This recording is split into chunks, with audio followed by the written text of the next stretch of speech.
नमस्कार, स्वागत है आपका हमारे डिजिटल मीडिया प्लेटफॉर्म दी हो हल्ला पर और मैं हूं आपके साथ रागिनी।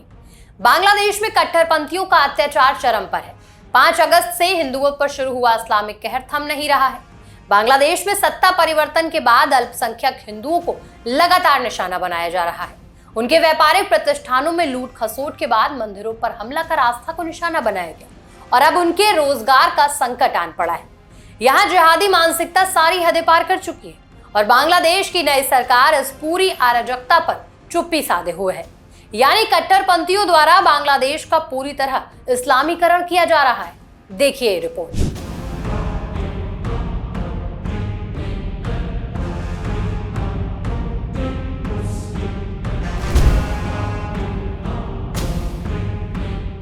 बांग्लादेश में हिंदू पहले दंगे और हिंसा के शिकार हुए और अब उनके रोजगार पर संकट है क्योंकि हिंदुओं से उनके रोजगार छीने जा रहे हैं। सरकारी हिंदू शिक्षकों को इस्तीफा देने के लिए मजबूर किया जा रहा है।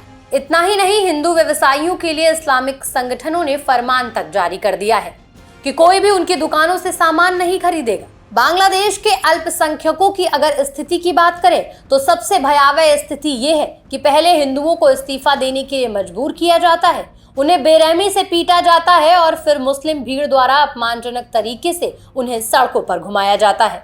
यहां तक कि बांग्लादेश में हिंदुओं को कलावा, धागा और ताबीज पहनने तक की इजाजत नहीं है। कट्टरपंथी किस तरह से अल्पसंख्यकों पर हावी है, यह आप तस्वीरों में देख सकते हैं।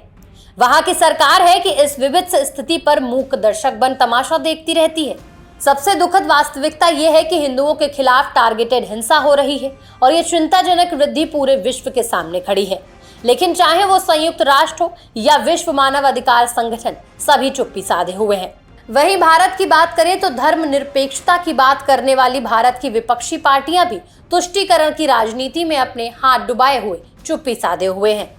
बांग्लादेश के हिंदू नरसंहार पर एक शब्द भी वो बोलने को राजी नहीं है, चाहे वो राहुल गांधी हो या फिर अखिलेश यादव।